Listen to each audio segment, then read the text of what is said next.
Greetings all. This is Hairy Nick. That is Justin. It is. Absolutely. How are you? Feeling a lot better. Yeah, me too. I just recorded and put out those two videos we did on the Resistance and First Order conversion kit leaks, and we both sounded like death. We did. So I'm very glad a couple of days later we're nice and refreshed and we can sound a bit nicer. Also, we haven't recorded a Hangar Bay video for about a month now. Yes, we did a whole bunch just before you left for Japan. Yep, just to make sure we had all the releases lined up, and we actually recorded this video. Yeah. But unfortunately the audio got lost somewhere and there was no audio on the visual. So we're just going to re-record it, but it's actually a good thing anyway because I wanted to address a few things. Over the past few weeks we've talked about many things that I want to just make corrections on. First of all, the very first week after I left, we did a video on the TIE Phantom. And I made the comment during that the generics aren't really seeing that much play. And then, lo and behold, the next day, we have tournament results of 4 of the Sigmar Squadron Aces with Duke. Ooh. Which is very nasty. Very nasty. A very interesting looking list. The conversation around Initiative 4 is definitely worth having because it sits well below like the vast majority of aces being flown, which are basically all Initiative 5. Yeah. Apart from Suntia and some wedge lists. But, you know, your Red Line, your Whisper, your Luke, your Boba Fett, which is almost flying like an ace at the moment. Yeah.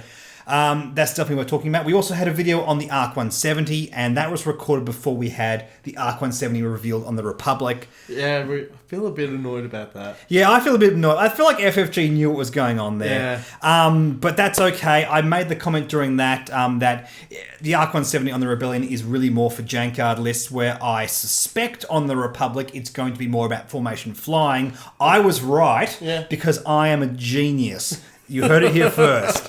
It's all about things being next to you. We'll talk more about that when we get more revealed. Yeah. So, yes, let's talk about this video. Talk about the Scum Falcon. Very interesting ship. Very undercosted, I feel. Very undercosted, but also very underperforming. So, I don't know. That's the same feeling I got when we got all the costings revealed. It's like a quarter-ish of your list when you go to field it.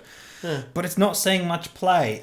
A lot of people are theorising, and I tend to agree that it has a 2-dice primary, which is really bad unless you unlock the ability in the title to give you that third dice. Yeah. And I feel like when your opponent plays around it, it's such a massive loss not to have that third dice. And I think that's the main issue going on here. But I think also you've got Han, which gives you the additional dice provided that you're flying right. Yeah, you combo that with Trick Shot to get another dice as well. That just... I agree. It doesn't seem to match up in my mind. And even if you don't have that third dice, it's dirt cheap. You can run it in 4-of lists. We're not seeing that at the moment in the meta. We're seeing it run in some 3-of lists. We're occasionally seeing Han make it in the top 16s, which seems fair enough. He seems like a very aggressively costed ship. Yeah. A jacked up Han is almost the same cost as a jacked up Forlom. And I look at those two ships, I'm like, well, surely Han should be performing better than Forlom, but Forlom has great control. Also the medium base compared to the large base as well. This is important as well. The large base, it feels clumsy. Since we recorded that video, or around at the time anyway, I actually had a chance to fly this ship. I used L3 on it. The Initiative 3 Falcon is rough to fly. Getting it out of the way of your friendly ships, just finding gaps for it. It seems crazy. Moving the fire spray onto the medium base, I constantly make the comment that it fits everywhere. The Falcon fits nowhere. That's a bit rough. But when you want to fly close to rocks with Han, I think there's a bit more upside to be had there. And I think that's the main reason that he is seeing play. Plus, Initiative 6 is really good right now. Yeah, definitely. With Whisper, Redline, and Boba just running rampant in the meta. If you have Initiative 6, with no bid, you're beating them out in terms of who flies first and last and that kind of stuff. And that's really good. The platform is struggling, and I feel like it could be doing a lot better. It just might be one of those things on the Scum faction that other things are easier to adopt, and people will find a place for Han, hopefully, before we get too much more stuff on the Scum faction anyway. Yeah, I mean, you've got the Mining Guild ties coming out. Yes. They also don't really care about rocks, so I feel like those two together might work well together? Absolutely. We'll see what happens. We also have different kinds of rocks coming out. So, things that specifically care about rocks, the Mining Guild ties and the Vulture droids coming out as well. Han doesn't. Han just wants obstructed shots. Which means in a meta where we're picking certain rocks to match up better against different ships, something that actively does not care what kind of rocks that your opponent chooses, what kind of things obstruct him. As long as he's obstructed, he gets that value. That means that he could increase in power over the next couple of waves. Oh, yeah, that's very true. Very interesting to think about. Anyway, we had several submissions from our patrons on this. This is actually quite good because we had a few patrons submit a list of patrons who I've not yet had a chance to review their lists yet, so I'm very glad to do this video for that reason. Also, one from our commenters. Some interesting ideas put forward. Several that came alongside Asajj Ventress. And I think the reason for this is because it pairs well with the Lando Millennium Falcon title. Before I go on about that, let's just bring up the first list to talk about what I am referring to here. Bring Only Debris Clouds by Cosmo. Unkar Plutt, Asajj Ventress, and Han Solo. With this, we have Unkar Plutt with Feedback Array. Asajj has Sense and Shadowcaster. Han Solo with Trickshot, Kira, Lats Razzie, and the Lando's Millennium Falcon title. Cool. Basically, these builds on Unkar and Asajj is exactly what I would want on this. Asajj with Sense. I guess if a ship has a higher initiative, you can see where they're going to go, so you can point the mobile arc at them to make sure you trigger that ability. That's really important when you need to get the stress out to get the Lando's Falcon title happening. I'm seeing a lot of Asajj with heightened perception as well to fire at Initiative 7. I think there's a good case for both. I don't think I really prefer either of them. The Shadowcaster title is hard to use with Asajj because you have to overlap the arcs or catch an opponent exactly in between both arcs if you want to do that, which is not impossible, but it is difficult. With Asajj having Sense, because you're at 200 points, Sense makes more sense. Yeah, absolutely. Also, Unkar Plutt, because he's able to tractor ships. This is really nasty. I did a lot in first edition with the Intel Agent before it was renamed the Informant. Yeah. You just put one on every single one of your quad jumpers and you look at where the dial is and you move them into such a location that they are going to ram into you or a rock. Which is so nasty. That feels nasty. But he's only bringing debris clouds. That's true, but even flying them onto the debris clouds is good. Even just forcing them to ram into one of your ships is really, really good. Yeah. Especially if you make them ram into Han, and then Han gets to fly and disengage after, and get a shot onto them with all the possible dice modifiers he could get. He gets an extra dice from the title. He gets an extra dice from himself and from Trickshot. Potentially firing 5 dice at range 1. Potentially Magical Christmas Land scenario, whatever. But any amount of dice above 2 or 3 is significant.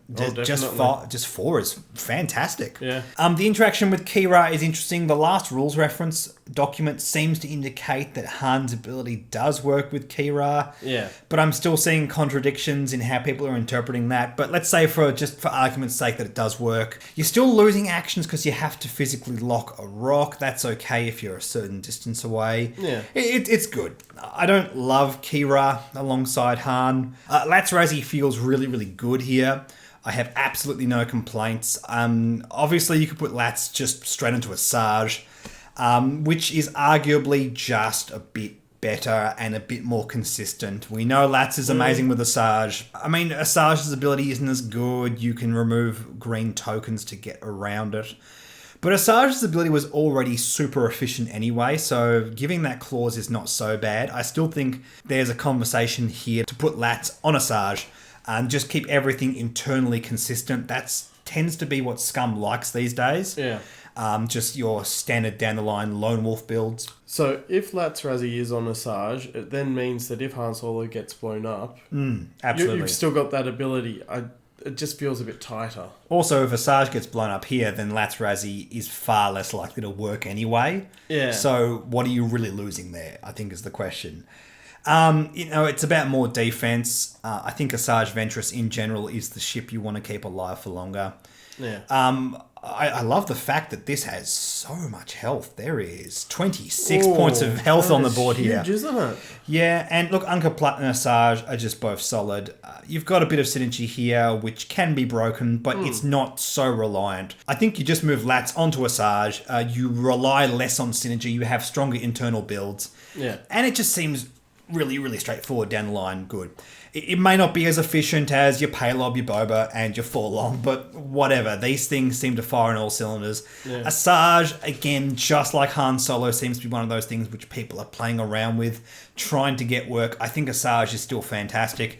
Yes, a big downgrade from first edition, but Asajj was in every single Scum list in first edition, so she was overperforming anyway. Yeah, and you've also got the Force up with her, which is just...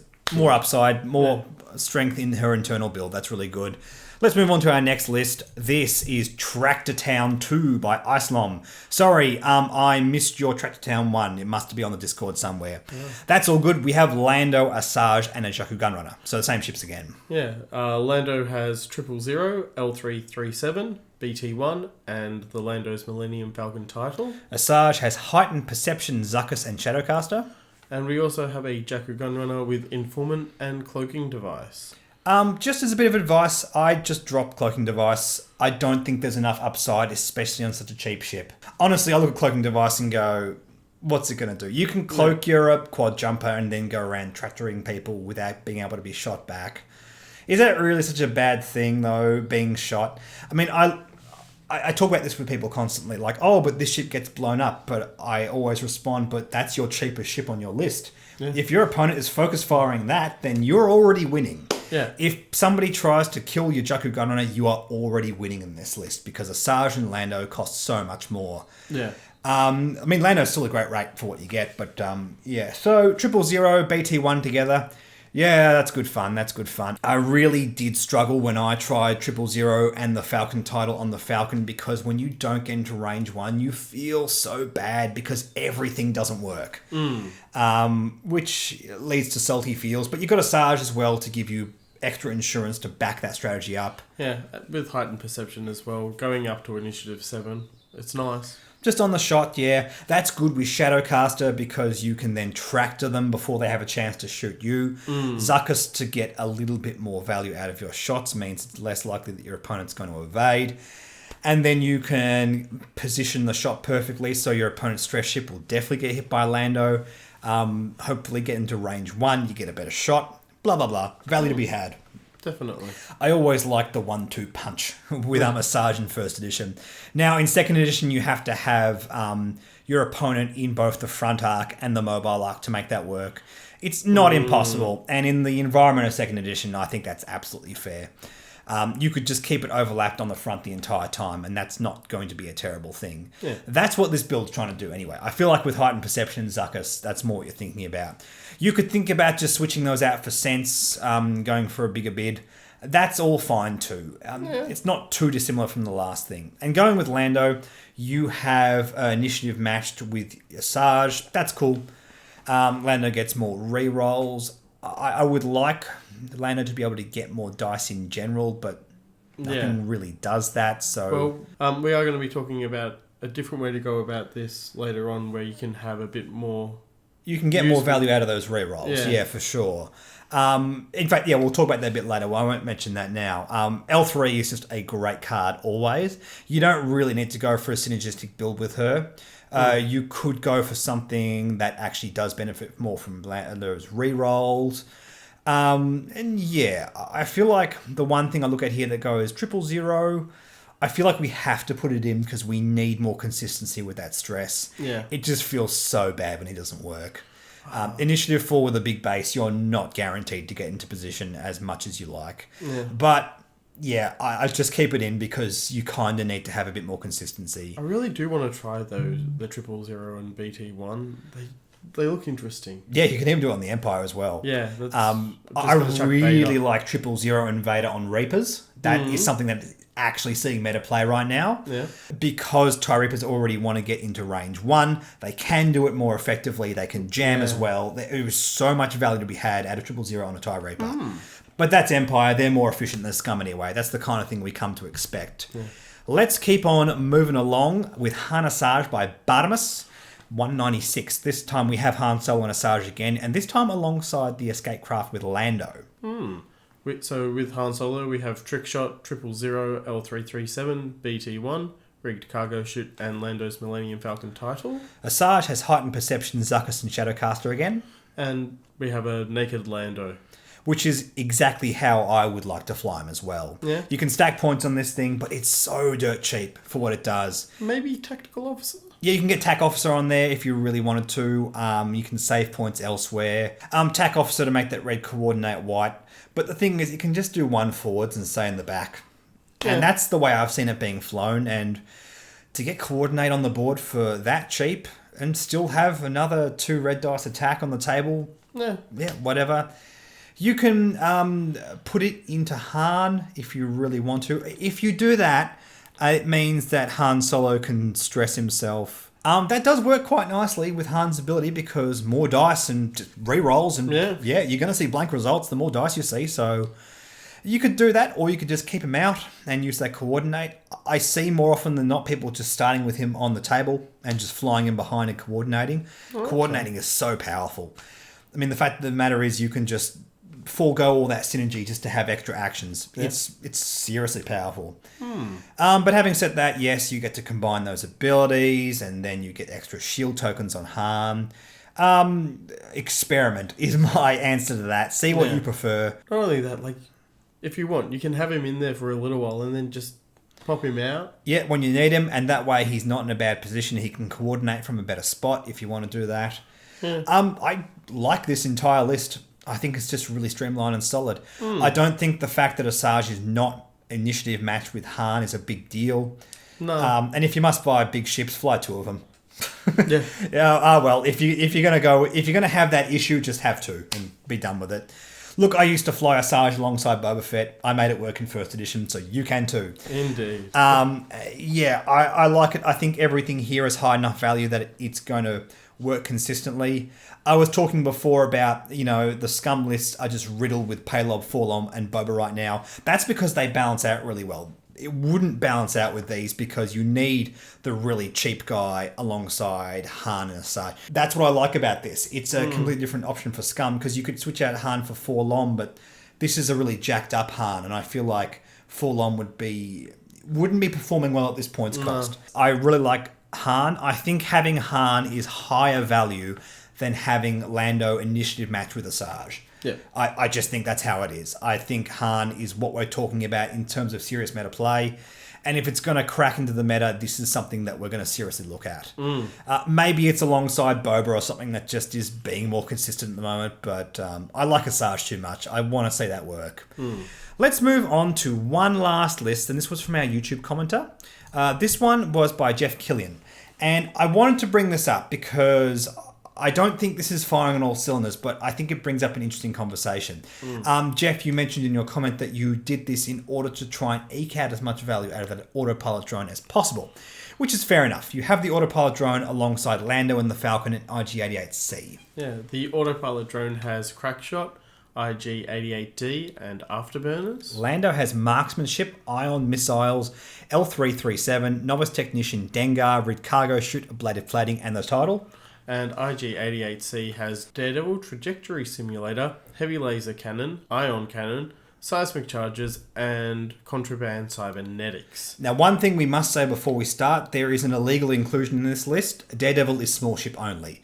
IGs are medium-based ships, so you could think about something like Elusive. In fact, Elusive is the same cost, and it's already showing to work quite well on IGs because they have S-loops and they can get more value out of that. That's not why I wanted to talk about this. I wanted to talk about this because you went into this with an objective, and that was to get as much value out of the autopilot drone to make sure that he makes an impact on the game state.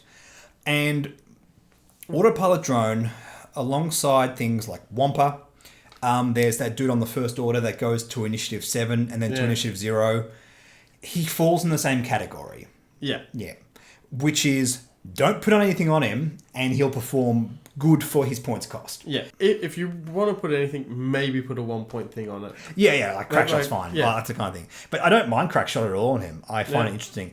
I think the main bit of value out of autopilot drone, and this is hidden because the design says you want to try and ram him into your opponent's ships and make them explode.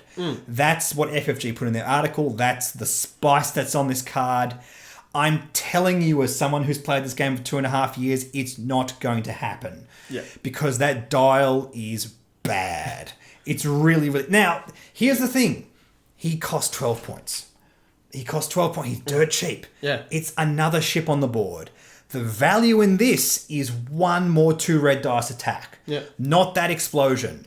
Either that or the coordinate. Yes, and the coordinate late in the game. Like, the value is having the extra ship late in the game functioning as an extra ship with an extra attack, an extra target for your opponent to deal with, an extra coordinate, all that kind of stuff. That dial, by rights, should never, ever hit another ship. I know there's the argument, yes, your opponent could be stuck in a corner and you could force them to fly into this ship. But once again, that's a magical Christmas land, exactly right. I spoke about this when the article revealed it. I completely stand by that. From that point of view, the value is not so much in the way it flies. It's the extra little bit of extra value you get out for 12 points.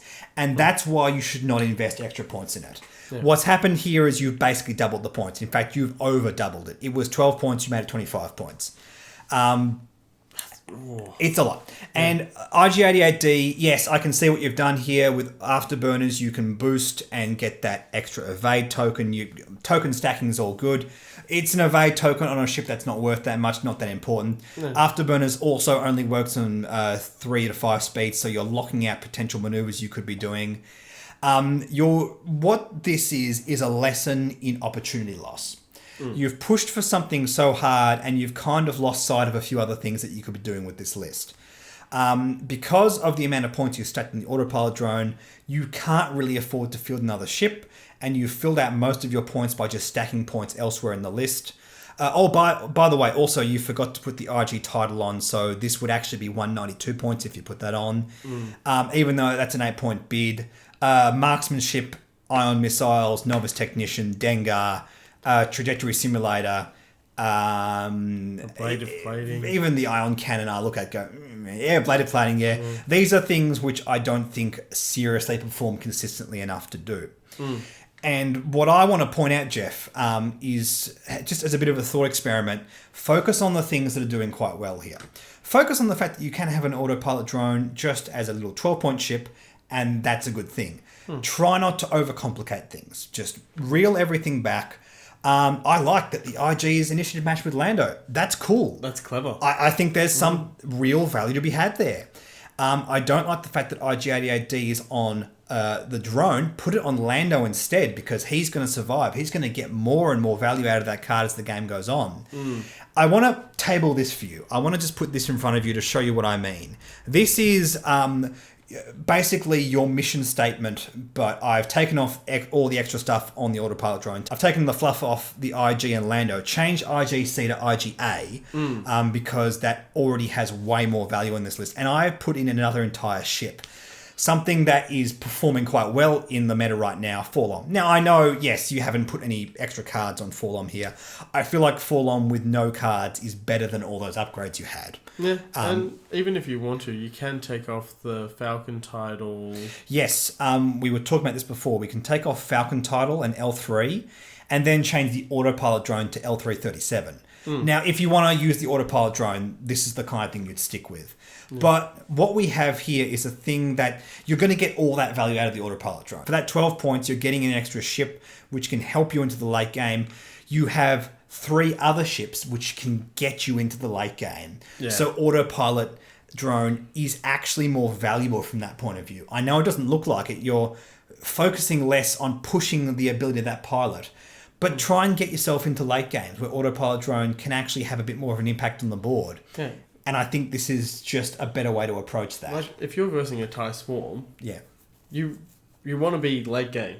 Absolutely. Because then there's only probably 2 to 3 left And in that instance, the Autopilot drone is fantastic because it's another attack on your opponent's TIE Swarm. It's another ship that you can potentially bump them with, get in the way, really mess up their flying, try and break their formation, all that kind of stuff. Yeah. Plus, 4-LOM is really nice tech against the TIE Swarm because he can just stay still and just get in their way. He's really annoying to fly against with a lot of different list archetypes. IGD on Lando is fantastic because now all 4 of these ships can have calculate tokens passed to them. Yeah. It means that Lando or IG-88A can do the passing. It can go to the Autopilot drone, to 4-LOM, to each other, whatever. And not only that, it means with IG-88D, with that calculate token, Lando gets better. Absolutely. He's re-rolling blanks. If you have about 1 billion calculate tokens, which you can do here, it means you basically... all of your blank re-rolls, the odds on all those dice become really, really good. The red dice is basically a 3 and 4 chance re-rolling to a 3 and 4 chance, almost a guaranteed hit if you're re-rolling a red dice. Yeah. Your green dice is a 5 and 8 rolling to a 5 and 8, which is very good odds, not quite as good as the red dice, but still very, very good. It means you can strategically choose when Lando uses his ability, get a lot of extra value out of that. Then your trick shot, your Lando's Falcon title, which is working well with 4-LOM, by the way, suddenly gets all these extra dice that you can re-roll and get very good dice consistency out of. And I just want to point out, like, when you focus so much on one thing, look at the opportunity loss. Look at all the synergy going on between these 4 ships. Look at the fact that you now have 4 ships that have very good stats. Look at the amount of health your opponent has to shoot through here. Yeah. What do we have? 19, 23, 32 points worth of health for your opponent to shoot through. That's, I don't like that. No, this to me actually looks like a lot of fun to fly. Yeah. I don't know if it's necessarily going to take on the tier Scum lists, but I look at this and go, yeah, Autopilot drone in this list doesn't annoy me as much as Autopilot drone usually does. Yeah. My gut says I'd rather fly L3 in the escape craft, but I think it's an interesting conversation to have around Autopilot drone because it's only 12 points and because it does add another ship onto your board. Yeah. And that's very, very interesting. I mean, as I said, bottom line is the value is not that ability to blow up and take out your opponent's ships. The ability to get another ship on the board in the late game is where the value in that lies. Not only that, think about this. Autopilot drone, red coordinate. Lando has already done a target lock against a ship that it's versing. He then gets an additional calculate token. So Jeff, just going back to your old list, just have a think about all those factors. Think about the fact that in second edition we are favouring fewer upgrades. I don't think your list is bad or anything. I just feel like you just got a little bit too tunnel vision with your mission statement and it just got a bit confused. But I think the conversation about opportunity loss is an important one to have. Because when you start to appreciate how things work, what kind of value you can get out of cards, and that's why you brought up your list. And thank you very much for submitting it. And thanks to everyone else for submitting your lists as well. If you'd like to have your list considered and you're part of the Patron Discord, just drop it into the appropriate channel on there. If you are on YouTube, please, in text form, drop it into a comment with the link for yet another squad builder or whatever squad builder you use underneath it. Apologies for missing out last week's video. We just had a too busy schedule, so I couldn't do that. In the meantime, do not forget to like and subscribe. Like me on Facebook, follow me on Twitter and Reddit. Please consider supporting the Patreon. Thank you so much to all our existing patrons. With the conversations that inform us how to prepare for these Hangar Bay videos and all that kind of stuff. We'll catch you in the next video. Bye.